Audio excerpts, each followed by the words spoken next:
Continuons nos propos donc, sur la déification de l'homme voulue par Dieu et la lutte contre nos péchés capitaux. Et disons aujourd'hui un mot sur la santé primitive de l'homme. Car l'homme n'a pas toujours été malade sur terre. L'homme n'a pas toujours été un pécheur sur terre. Il a été créé sain et heureux, nous dit le catéchisme. L'homme, oui, a été créé par Dieu dans un état de perfection, c'est-à-dire de bonne santé. Et cette bonne santé incluait la grâce de Dieu. Elle était une bonne santé au sens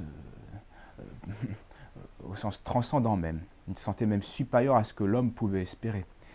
Et donc l'homme était en grâce avec Dieu, en amitié avec Dieu. Et il avait donc le germe, il a été créé avec le germe, la grâce, de sa future déification. Elle était déjà présente, mais elle n'était pas encore finalisée. Dieu, nous dit la Genèse, Dieu fit l'homme à son image et à ressemblance. Donc il y avait un vrai commerce déjà entre Dieu et l'homme. Pas seulement grâce à l'image rationnelle et volontaire que nous sommes, libres, mais aussi en raison de notre ressemblance. L'homme agissait comme Dieu, en grâce avec Dieu, en amitié, en conformité avec Dieu. Donc, et de par ce fait, eh bien, il régnait sur terre un ordre parfait dans la création et en Adam même, dans ses facultés, hein, dans son microcosme, à cause de sa vie vertueuse, à cause de son union à Dieu, et par la glorification incessante qu'il rendait à son Créateur, eh bien, Adam et Ève, eh bien, unissaient ainsi le monde visible, par le bon usage qu'ils en faisaient pour la gloire de Dieu, eh bien, au monde invisible, celui des anges et celui de la Trinité Sainte.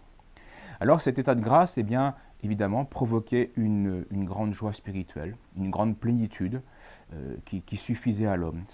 Saint Athanase dit à juste titre, l'homme vivait sa vraie vie. Il ne faisait que user de la création, mais sa vraie vie, ce qui le comblait, eh bien, c'était justement de remplir la finalité de sa création, de sa nature humaine, qui était de contempler Dieu, d'être en amitié avec Dieu, de le louer, de le servir. Et c'est cela qui, à l'instar des anges, mais de manière incarnée. Et c'est cela donc qui le rendait parfaitement heureux, ici-bas. Malheureusement, nous le savons, le péché, la malice, la mauvaise volonté de l'homme, insufflé par Satan, eh bien, proposé par Satan, eh bien, a bien sûr détruit cet ordre harmonieux et a détourné l'homme de Dieu. Et ce qu'il faut comprendre, le drame, c'est que cette perte de la grâce, c'est cette perte d'accepter sa finalité.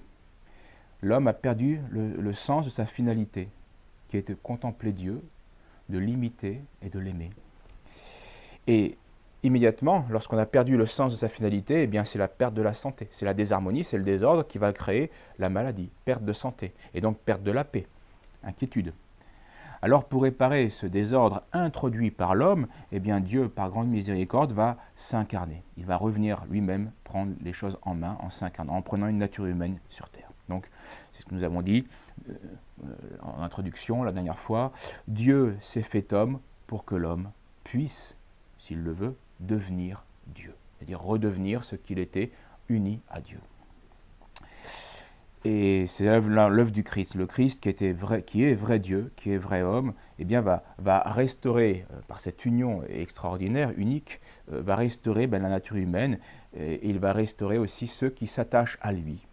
À ce moment-là, il va restaurer en eux eh bien non seulement l'image qui, elle, est naturelle en l'homme, mais cette ressemblance que l'homme avait perdue. Ressemblance plus parfaite avec Dieu. Donc le Christ, on le comprend, devient dans ce plan de restauration, eh bien, devient la norme, le principe, le remède, le modèle. Bref, il est à la fois le principe de la restauration et la fin en tant que vrai Dieu. Donc d'où ces termes dans l'Apocalypse, ces paroles du Christ, je suis l'alpha et l'oméga. Je suis à la source de la restauration et c'est pour que et je suis aussi à la fin de cette restauration, puisque le but c'est que vous m'imitiez. C'est cette œuvre du Christ qui va nous permettre de nous restaurer, de nous guérir, c'est-à-dire concrètement de devenir de nouveau les fils adoptifs de Dieu, c'est-à-dire ceux qui partagent la vie de Dieu. Et l'Écriture nous le dit, Saint Paul aux Éphésiens, nous sommes des fils adoptifs, mais c'est par Jésus-Christ, c'est grâce à son œuvre, il est le principe de cela. Donc le Christ est vrai Dieu, vrai homme, et nous ne sommes que hommes, nous sommes que créatures. Et comment nous unir au Créateur? Comment être unis à Dieu, si ce n'est justement en collant à celui qui est vrai Dieu, vrai homme? Il est vraiment le pont et l'intermédiaire. Donc l'homme doit se configurer, se mouler, imiter, s'unir au Christ pour vraiment devenir homme.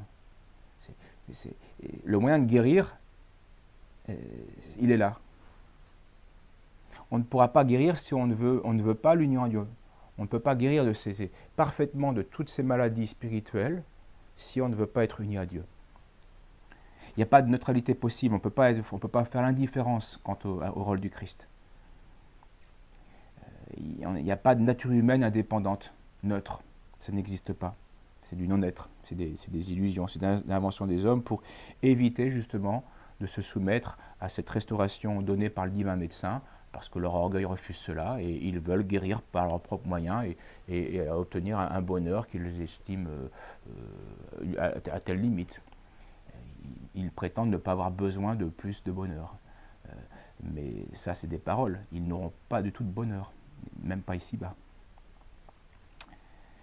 L'Écriture nous dit encore, Saint Paul aux Romains, ceux que d'avance Dieu a prédestinés à reproduire l'image de son Fils, qui est l'aîné d'une multitude de frères. Et on voit bien là encore que le Christ, il est au principe de tous les racheter, de tous les guérir, de tous les sauver.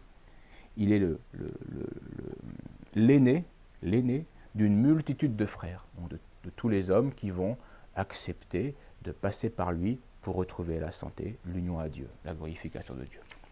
Donc, on le comprend, l'œuvre de notre guérison va être principalement une œuvre d'imitation du Christ. C'est par les vertus que nous allons pratiquer, que nous allons acquérir, eh bien que l'homme va pouvoir acquérir une ressemblance au Christ. Et comme le Christ est homme-Dieu, une ressemblance à Dieu, au Père et à l'Esprit Saint.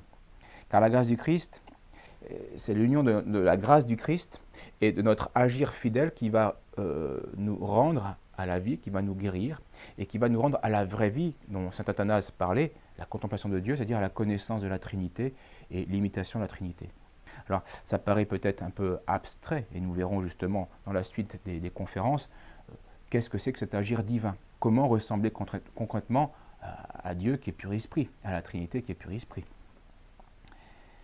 Mais le principe est le suivant, c'est que pour vraiment guérir, eh bien, il faut s'unir au Père, et il faut ressembler à son Fils, le Verbe éternel, en acquérant leur esprit éternel tout en cœur. Donc on ne reviendra un homme en bonne santé que si concrètement on est chrétien, c'est-à-dire fils adoptif de la Trinité et adorateur et imitateur de l'esprit du Père et du Fils. Parce que chrétien, pas de nom, hein, chrétien de fait. Chrétien, c'est-à-dire celui qui est vraiment fidèle à Dieu et qui sera juste envers le prochain. Hein, c'est les deux tables des commandements. Donc voilà, à tracer à grands traits donc le problème de notre santé et nous verrons bien sûr les suites les prochaines fois. Il y a encore beaucoup de choses à introduire avant de commencer à parler de nos maladies proprement. Mais retenons pour aujourd'hui que ce qu'est la santé pour le corps, eh bien c'est la vertu l'est pour l'âme. Nous retrouverons la santé parfaite quand nous aurons retrouvé la vertu. Et cette vertu, elle consiste à imiter le Christ. C'est une grâce du Christ qui nous introduit de nouveau dans ce que nous avions perdu, l'amitié avec la vie trinitaire, c'est-à-dire une union au Père, une ressemblance au Fils dans leur Esprit Saint. Voilà. À la suite pour la prochaine fois. Merci.